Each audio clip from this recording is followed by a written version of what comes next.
everyone. Welcome to Pivotal Practices. And we are so excited for you to join us today. I have a special guest, and I actually have the honor of working with her as well at Stillpoint Therapeutics. But I just want to take some time to introduce Jackie Wolf. Hi, Jackie. Hi. Thank you for the opportunity. Yeah. So I'm Jackie Wolf. I was born in Ohio and moved all around the Midwest. I've had an interesting career that started in engineering school, which I think is really fundamental to the work that we do now. Yeah. Healing work with the human body.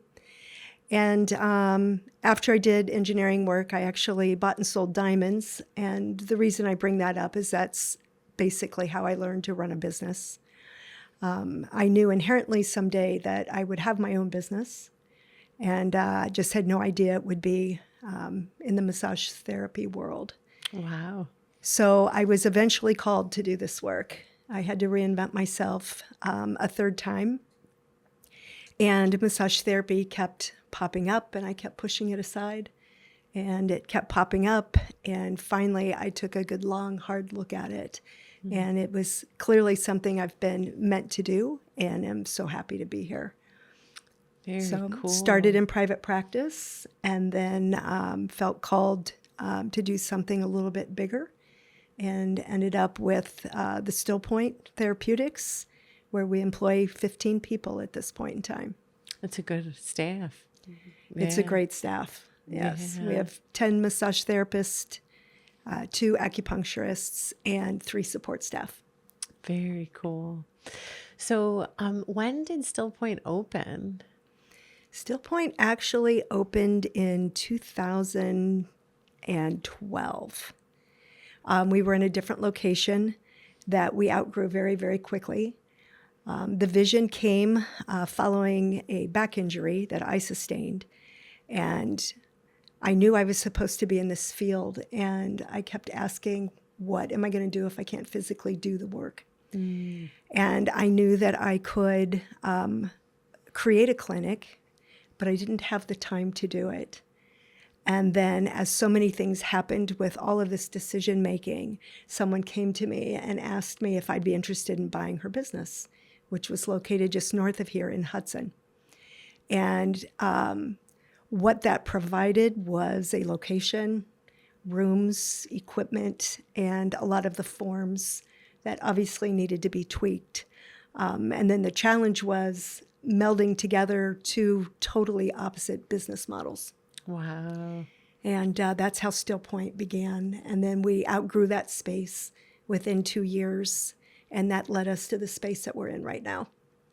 So this space is more like 12 years? Yes. Yeah. Yes. Interesting. Yeah, it was 2014 in November. Okay. When we moved in here. Wow. Yeah. So out of curiosity, how does it feel now after all these years? Like to have watched all the growth and everything occur and the ripple effects? What is it like for you? It's a feeling of pride, for sure. I always wanted to come into the industry and try to make it better than when I found it. And I had a vision to be doing more medically inclined work than a spa. And, some of the decisions were home runs and some were not. That's just part of it. You don't always realize when you're, trying to do something new and different, whether or not it's going to work or not. But we have overcome a couple of hurdles, and here we are. It's a highly specialized clinic. 40% of our clients are coming in with prescriptions from medical doctors. So one of my goals was to be able to penetrate the medical community and let them know what we do and what we can do as massage therapists doing body work. Yeah, so let's talk about this, because one of the things that me and Jackie have talked about is the fact that like most people don't really understand our field to the full capacity. I think most people look at massage as like Swedish or spa related. And there's so many people that aren't getting the body work that they need because they have no clue all the things that we can help. Absolutely. I think most people's perceptions, and I've been involved in a couple of studies, is they still think it's spa related, it's a luxury, it's more relaxation.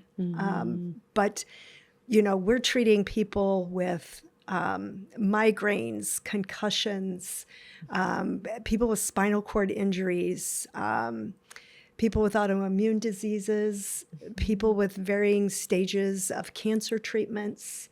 There's actually not anything we can't treat. There are a few contraindications based on timing and that kind of thing, but we definitely have a place in the medical community. Yeah, we really do. And talking like you're saying with that, like we also help like post-op surgery, right after surgery, especially once we get cleared. Most surgeries are typically like 6 weeks out. We also work with getting the prescription from the doctor as far as making sure the client knows to go get that so that we know when we're in clearance. But one of the things that I'm curious about is kind of talking more about our field, like what are the things and like the different modalities that we can offer. Also, what does Stillpoint offer? Because we have so many different variety of therapists. And even before Jackie goes into that, really knowing that Stillpoint Therapeutics is really rare. A center with this kind of staff equipped to meet all of the needs and the medical needs that are variety in our world. So it's really what we like to call like a diamond in the rough type of place that's rare. So, I even have clients that come from Marblehead all the way from Canton to come see me for treatments. And like the people out of state come here, I've been told. And it's because of the impact of how it can make them better and well. So kind of going more into the different modalities. Sure. I think a lot of times people with chronic pain go to their doctors and they can't find anything. And the good news is it's nothing serious that would require surgery or advanced treatment. But people need to be heard. And we have a lot of therapists here who are intuitive and work intuitively, and we can feel where their issues are that don't show on an x-ray or don't pop up with blood work. So people sometimes just need to be heard that their pain is real. So one of the things I tried to do with Stillpoint in creating highly specialized therapists is that you have to do continuing education. This is something, believe it or not, is not required in the state of Ohio to keep our license. And that's probably a whole topic for another podcast, Teresa, but I couldn't stop learning, and I'm still learning. And what I found looking for therapists to hire is because continuing education is not required, people weren't doing it. So what I tried to do here is to actually work with the staff and develop them to find something they were interested in specializing in, so that if not everybody wanted to do all of them like I have wanted to do, that they do one or two of them, and that way we can keep everybody in-house here at Stillpoint. So to better answer your question, the types of services that we do, craniosacral therapy is a big one, and we deal with that particular system in the body, which is the cranium, the spinal cord, the sacrum, and the cerebrospinal fluid and the membranes. Those are the 5 major structures of that system. And that allows us to actually treat something completely different.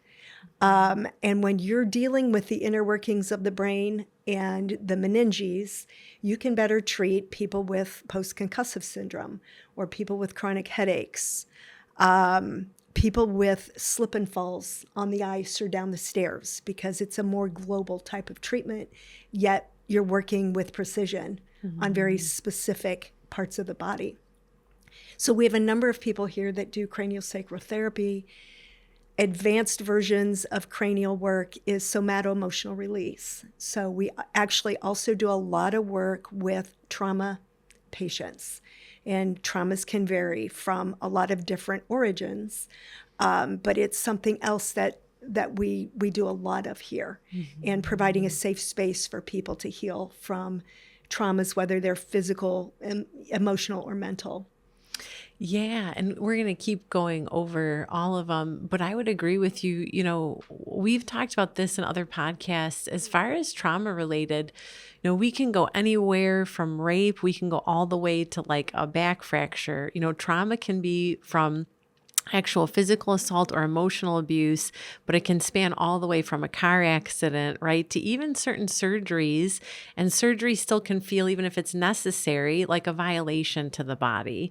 And so the therapies help to remove that trauma in the body, that ability for it to sever in the energy body or cut off something. And it's really, as far as cranial work, I find sometimes mixing therapies, and we'll continue to talk about all the therapies, really helps too, or we can tier myofascial release and cranial work and Reiki and utilize it all in a treatment at once. It's not just like we can only do one. Right. Yeah. Yes, we blend all the tools together, or certain tools together per session, whatever we feel like that person is responding to the best. Yeah. Yeah, that's pretty awesome. It is awesome. So in addition to that, we have people trained in visceral manipulation, viscera meaning the organs. And again, you learn how to listen to the body, listen and feel where the restrictions are, and how to gently release these structures. In addition to the visceral work, we also have neural manipulation, where we can do the same with the nerves. So somebody might have a nerve entrapped in their arm that's just stuck, that we can actually feel for that restriction and release it. Let's see, we do also a lot of work intraorally in the mouth, jaw work. This is something that might get introduced in massage school, but tight floor of the mouth and dysfunction in the jaw can also be a huge reason why people have chronic headaches and migraines. And in fact, I'm not sure I've worked on anyone that did not have a jaw issue component to those types of modalities or health conditions. So jaw work is huge. Also with slip and falls, if you have had any kind of impact with a face from, an athletic punch to the face or a ball to the face or falling on your face, those structures also get shifted and they can be reshifted back to, some sort of homeostasis to give you better function. Yeah. So even we laugh about this. I always say to my husband, because he's been playing soccer for 40 years, like, you have impact injuries. I want to do cranial work on you, because I think sometimes people think that they're invincible, but some of the side effects for some people might show up right away. For others, it's years later. And it shocks them that when they actually come in to get the work done, but they can't find the answers, like from all the testing they're getting. But then you start doing the work on them to decompress these things and shift the bones back, and they're shocked at the alleviation of symptoms, and they had no clue how impactful the therapy is. Correct. Yeah. Correct. And a lot of times you find, and that's where the somato-emotional release comes in, is what maybe originally caused it. Had a patient who had very visible torsion to her jaw. It was really shifted about 40 degrees. And I asked her about it. Do you have any problems with your jaw? And she said no. And I believe, I believe that, because the mind's pretty powerful, the things that we'll bring to the surface when we want to bring it to the surface. And I said, well, did you ever notice it? And she said, yeah, actually, when I look at family pictures, I notice that my jaw is shifted. And so I asked, was there ever an accident? Were you ever in a car accident or a slip and fall? And she said no. So we were able to do some mouth work and made a nice impact. And the very next day she called me and she said, I remember what happened. When I was 5, I grew up on a farm and I was standing on a conveyor belt that started to move and I fell. Ooh. So here's something then that you're able to tangibly start to work with and work on, as to the actual cause and any emotion that might be tied to that accident that has Wow. caused her this awareness. A lot of times her hand was up over her mouth. So she was aware at some level, even though it wasn't manifesting in pain. Interesting. So yeah, body work, there's not a whole lot we can't attempt to improve. Yeah, I would say you can't. Of course, I'm saying this jokingly. You can't lie to a body worker. Like, once we start actually feeling around and feeling things, sometimes we feel things the person's not aware of. And later, they do tend to recall things. It's funny. You'll go through therapy and they'll be like, oh, wait a minute. Come to think of it. I had this horrible, like recently, a lady was like, oh, I had a horrible fracture to my collarbone when I was 14 in a motorcycle accident. And you're like, okay.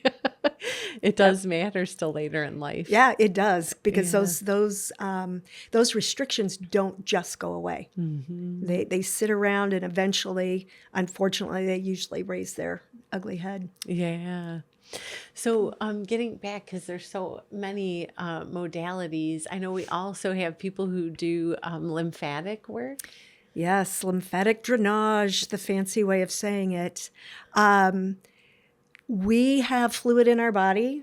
It could be from an ankle sprain, where things swell up. It's all part of the healing process. But sometimes that fluid gets stuck and it's very slow to move. Also, post-surgery people, that they have inflammation and swelling from that. People who have had lymph nodes removed sometimes can develop lymphedema.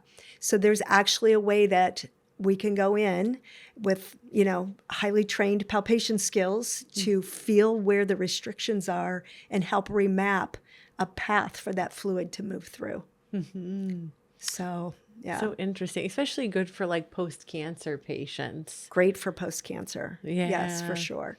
Yeah. And then we also have two acupuncturists. We have 2 acupuncturists here, and they are tremendous resources for, again, a lot of medical conditions that we don't get. Massage therapists are probably the least trained in all of healthcare. Sometimes people come out with a 10-month certificate. You might get an 18-month associate's degree.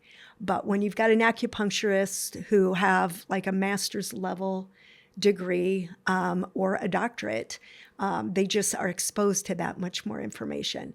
So to have them here to also pick their brains on whatever cases that we're having trouble with, or we add and blend those treatments together also. Yes. So it's really great for the patient to have access to all of that in one location.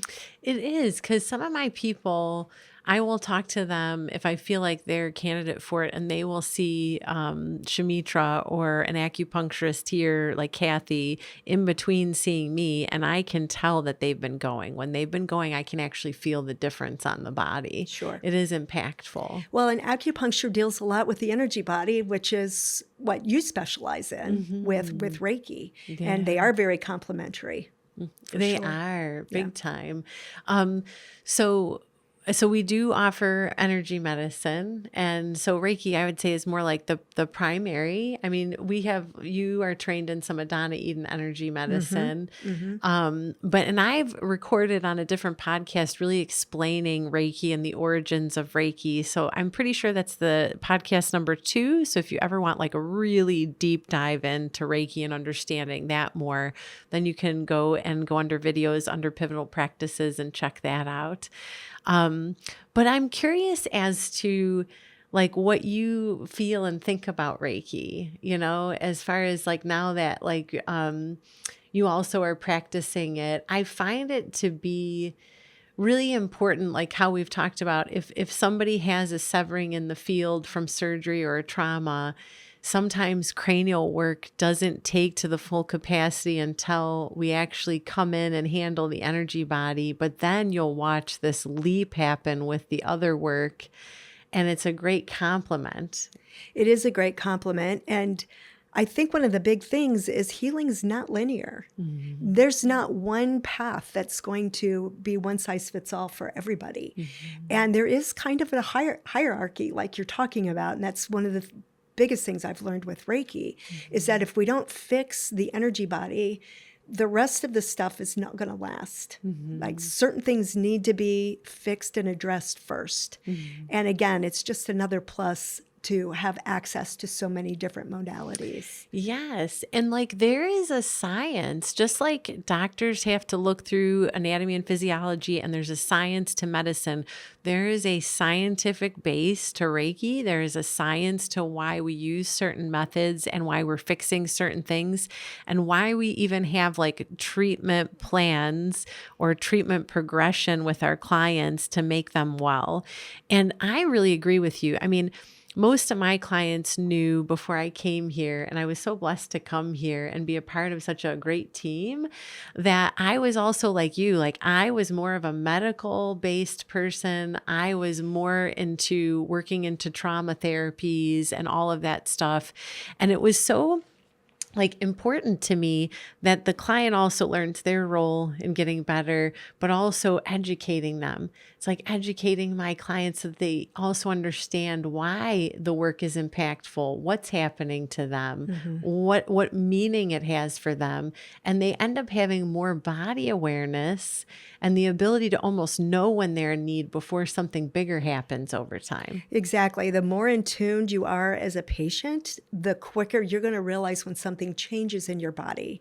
And the quicker that you recognize that, the sooner you can receive treatment before something evolves into something bigger. That, you have a bigger health condition that you have to be concerned with. Yeah. But I wanted to add with the energy work. In the beginning, I wasn't a skeptic by any means, but I think like a lot of patients, things that aren't tangible, that's not easy to see and feel, that you become a little bit more skeptic as to what is this? And then it's woo-woo and it's, it's witchcraft.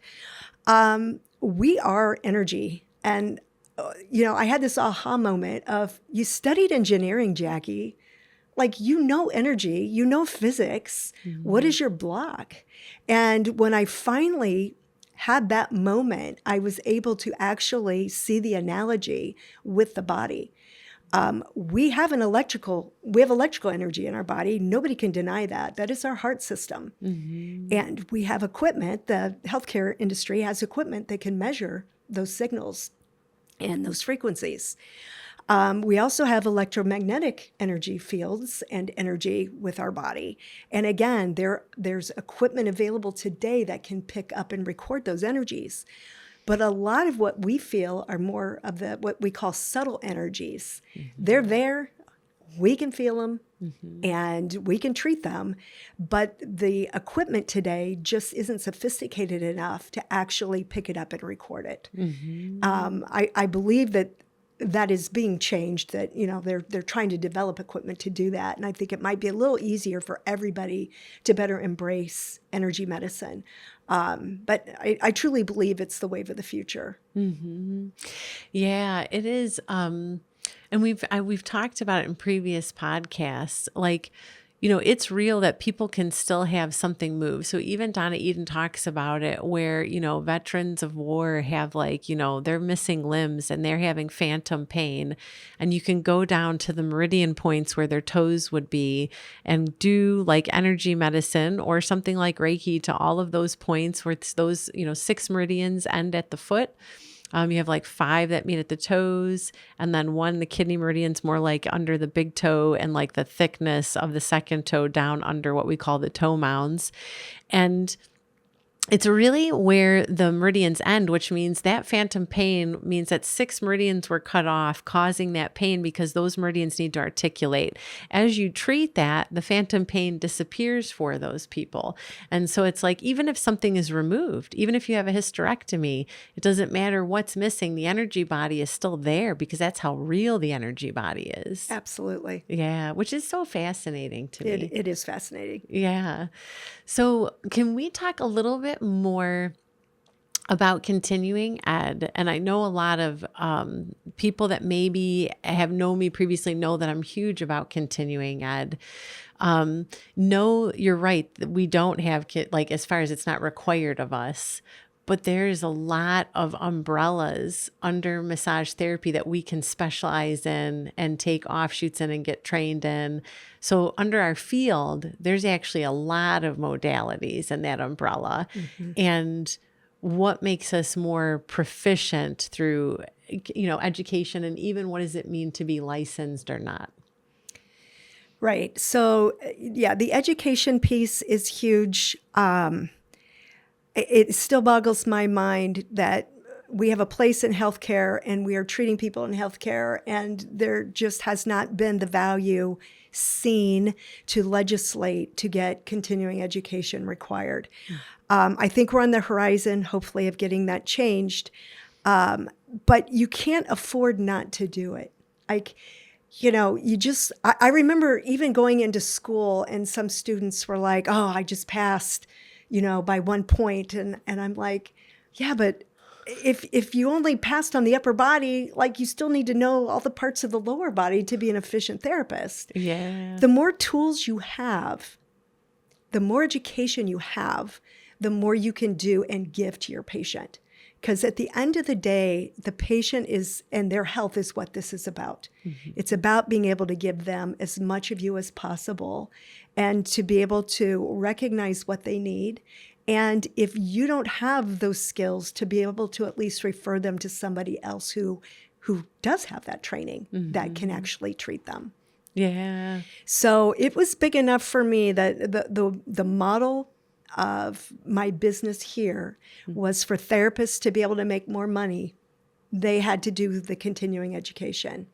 And they had to do like 50 formal hours for the next jump up. Now, Stillpoint pays for that. We don't pay for their lodging and transportation, but we do pay for that. But to see everybody come back with a new fire lit because they've learned something new, and to be able to start working on somebody, it is just, it's one of the things that makes me feel great about is seeing the team just grow and be proud of their craft. Yeah, and I know you'll agree with me when I say this. Like, it's your personal responsibility to stay motivated in your field. It's nobody else's. If you want to keep just the baseline of your learning, you're going to get stagnant. If you don't choose to learn and grow in life, you're going to get depressed, stagnant, not even realize your potential. Like, it's also something that enhances the person, but when it enhances the therapist, it enhances the team and it enhances everything. Absolutely. Yeah. Absolutely.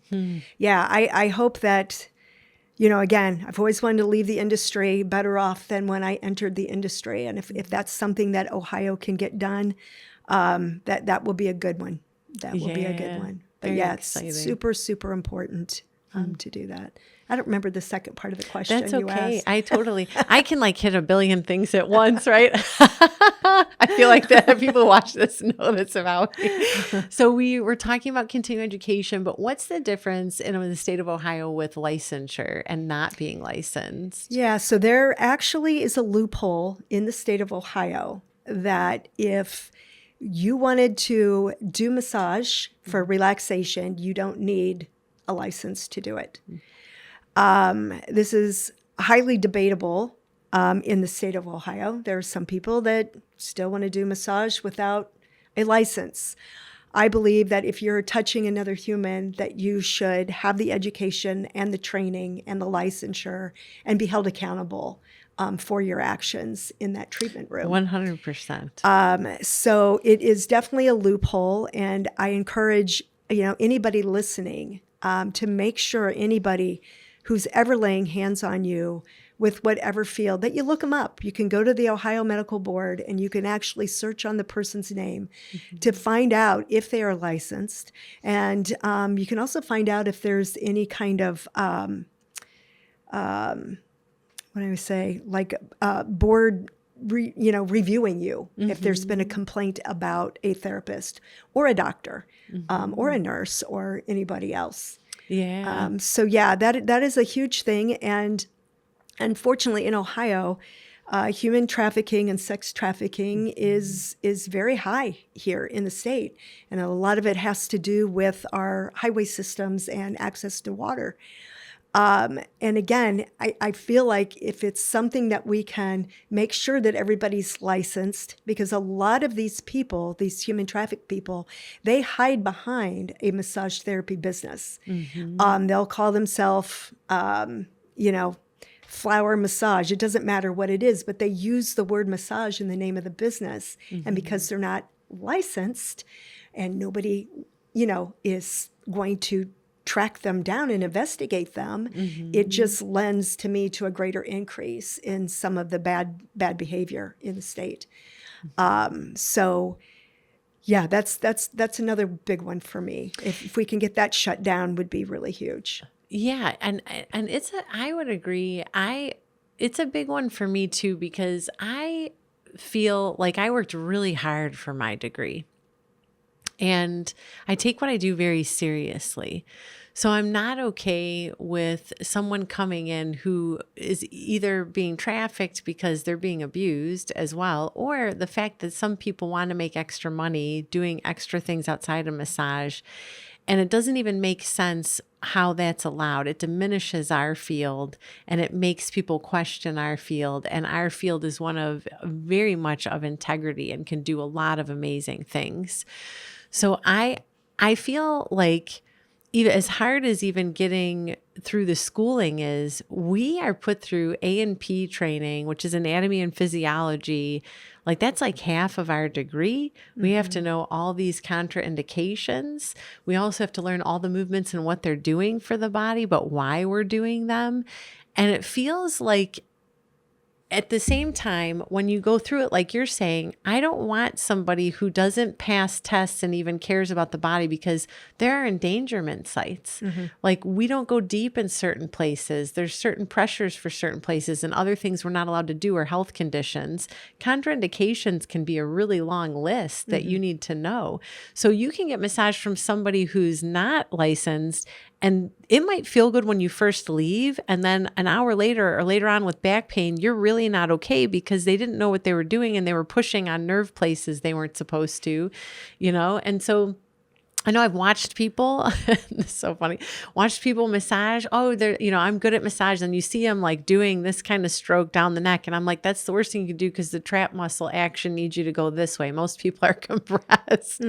But if you're not educated, you wouldn't know. Yeah. Yeah. And again, most people think we're just, that massage therapy is about relaxation. There is a huge impact that our hands can have on the human body. We have to know how and when we should be addressing how much pressure we're using. We have sent a handful of people here to the ER because we recognized a blood clot. That's something that, if you dislodged that as a therapist, you risk somebody actually dying. Yes. There are a lot of reasons that you need to know what you're doing and talking about. It's not protecting. It's not protecting the consumer. No, you're right. I had a lady that I sent in. I knew something was really wrong. You can tell as a therapist when something's really wrong and you need to refer them out. She ended up having spinal cord cancer. Sometimes as therapists, we recognize even moles that are changing. We tell them to go to the dermatologist. Sometimes I have found lumps on my clients because they've been with me so long that I know the moment they're starting, because you can pick up on it. And sometimes it's something simple and they get it removed before it becomes something more serious. Yeah. The other thing with the continuing education is staying on top of research, because there were some myths when I went to school that have been researched, and they no longer, they used to think that we would make cancer spread. Massage would make cancer spread. They don't teach that anymore because they have evidence that is not the case. Yeah. Basically we do the same, our work can have the same effect as if that patient was exercising. We're increasing circulation, exercising, and with massage. So if you're saying that as a massage therapist doing that could spread cancer, that would mean exercise would do the same thing. So we know that that's not the case. So again, there is a lot of research. It's never fast enough. There's never enough of it. But we're continuing to learn things, every month, every year, to be able to better provide treatment for our patients. Yeah. Super Yeah, important. it is. So I also wanted to ask you because it's so easy to like go off on like little things. It's an exciting subject clearly for us. Hmm. How long have you been doing this? Oh boy. Since 2007, How January awesome! 2007, I was licensed. Oh, So coming up on 20 years. very Coming up cool. on 20 years. Yep. I got there when I was supposed to get there. Um, yeah, I mean, I can't imagine doing anything other, and I am far from being finished. I just love what I'm doing. I'm still learning more and more, and it feeds my soul. This work just feeds my soul. Yeah, we're not ready for her to be finished. We don't want you to be anywhere near finished. I'm not. You don't have to worry about that. We want Stillpoint to be around for a long time for sure. Yeah, yeah. Yeah. It's been a great ride, and to have longevity. I think that's the other thing. I've had. I think Rebecca's been with me from day one, so she's close to 15 years, and so. We've got a new therapist that's on board, but for the most part, everyone's got, minimum five to 15 years of experience. Very cool. So, yeah, it's a good thing. We're kind of an anomaly. Um, so, which is good, but when you've got a vision that's far ahead of where the industry is and where our legislation is, to try to get things to move and change accordingly, it's frustrating. Kind of had to create some definitions for myself because I couldn't wait. From what is massage therapy. We can actually talk about that. What's the difference between massage therapy and medical massage? What's the difference between massage and massage therapy? Is there a difference? Right? And there can be a big debate even within our industry about that. But to me, if you're doing general massage, and I don't mean to undermine the effects of general massage because there are great benefits to that. But massage therapy deals more precise. Massage therapy, you should have, my opinion, more education, more tools in the toolbox to be able to provide, a really good treatment for somebody. Then you throw around what is medical massage. The way I define it is medical massage is therapeutic massage accompanied with a prescription from a medical doctor or a psychologist or a dentist, somebody in the healthcare field. So it's not a different style. It's not a different modality. It's just a different piece of paper that comes with that. And but people will still debate that. And it's that I just had to move forward because that's where the vision was. Yeah. So I'd like to take anybody on though with my definitions because I think they're pretty appropriate. But yeah, so those terms get thrown around to wellness massage. It depends how people are trying to market what they're trying to market. But we've tried to keep things very simple here. You come in for a block of time, and you will get a blended session based on what you think you want or insist that you want to have done. And then the therapist has, full reign to do and treat the way they feel like that person's going to respond to the best. Yeah, so we have a wonderful office woman who also knows everything that we do at Stillpoint. So even if you call in, outside of also looking at the website, which gives full descriptions for everybody and like what their qualifications and education is, she's able to pinpoint who to pair you with to help you be in the right hands. And she's really fabulous at that. Yeah, and I made it clear that patients sometimes come in and they see somebody and they feel bad if they didn't connect with that person, and because they don't want to hurt that therapist's feelings. Yeah. We try to make it clear that we welcome you to try everybody here. And you may see a couple of people. We have patients that see 2 or 3 people here based on what they need. And a lot of times they're complementary sessions. Somebody might need a little lymphatic work and also need some acupressure and might also want Reiki. So the blended sessions are, important, and you trying as many of the team as possible is in your best interest to do that. So I can make this statement because because I don't own the place, but I've learned that like we pretty much have everything you need as far as in the field. If you think about it, like all modalities are still under this roof in some way, shape, or form. Yep. So that's, I think, also part of the beautiful thing of having multiple practitioners. You don't have to go to several places for that. You're able to just come here. Right. Yeah, Right. which is awesome. I wanted to add one thing we've not talked about in terms of modalities is scar tissue work. That is actually huge.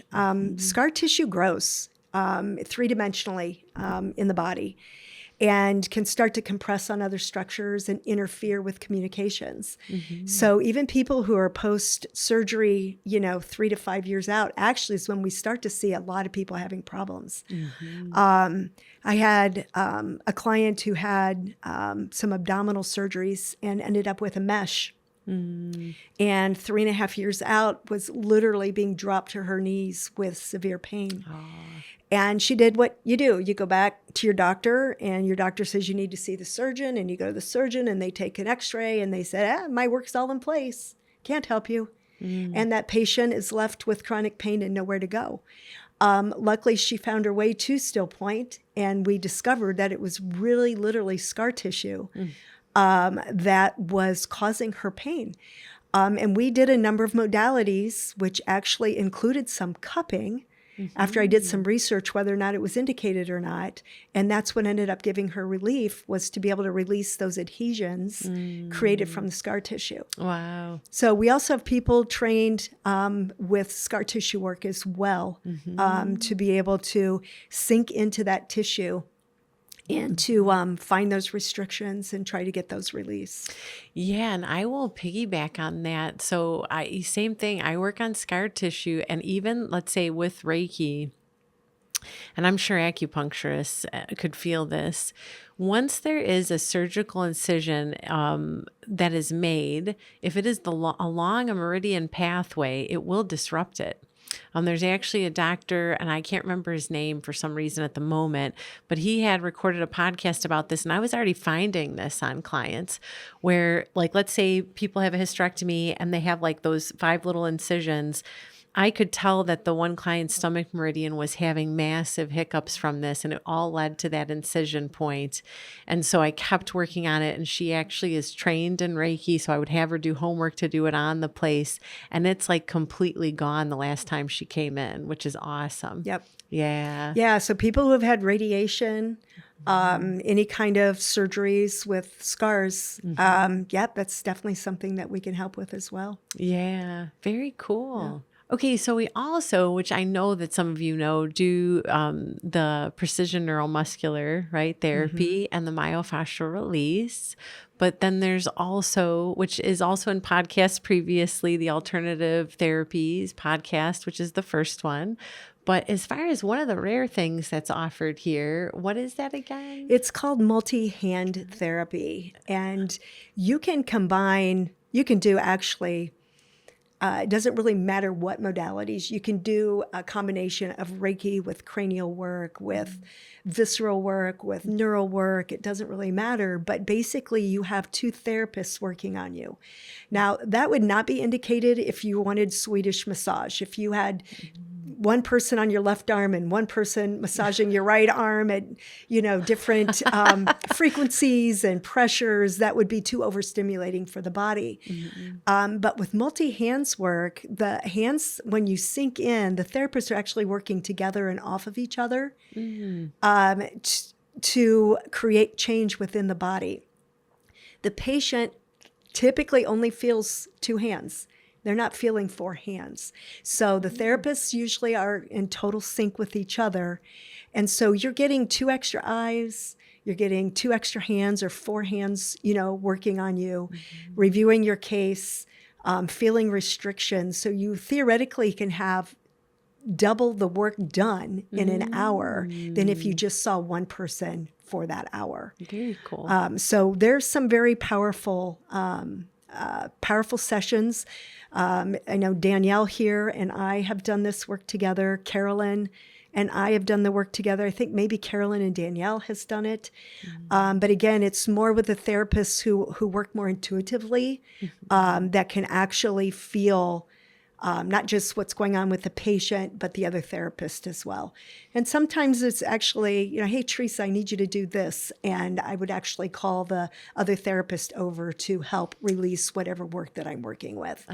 There's not typically a lot of discussion, but oftentimes we're reaching for the same area at the same time. The two therapists are. That is so fun. So it's definitely something that if you feel like you have plateaued in your healing, or if it's just something you just need a little something extra, it's definitely something worth taking a look at. I have also done a blended session with a psychotherapist, with a counselor. So somebody that we actually would share the same patient. That therapist has come here and done the talk work as I've done the body work with the patient. And I will tell you that those sessions have been beyond powerful. Wow. I think the psychologist is blown away. I've been blown away. The therapist has been blown away. So that's something that we don't have a psychotherapist on staff, but it's something that we definitely do and can coordinate that work. Very cool. So yeah, it's... Yeah, and we talked just to help kind of wrap things up. We had talked about this in a previous podcast when Margaret was on. The importance of counseling is one side of healing.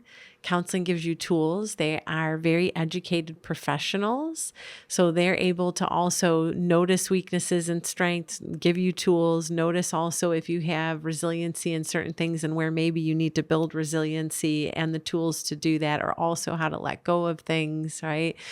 The other thing is body work is the other tool for healing. Like the body still holds the trauma. Emotional healing is one piece. The body work is another. They need to complement each other for full healing. Yeah. They don't talk about mind body for any other reason than that. Right. Both need to be healed. And if you can do them in conjunction or side by side, it provides for some pretty powerful healing. Yeah. So very cool. Thank you so much for joining us, everyone. And thank you so much, Jackie. Oh, thank you. Yeah, it has been an honor to also be a part of this team, but also to get to know you better, I couldn't be any happier having you on board. Aw, It's been a great asset. thank you. You're welcome.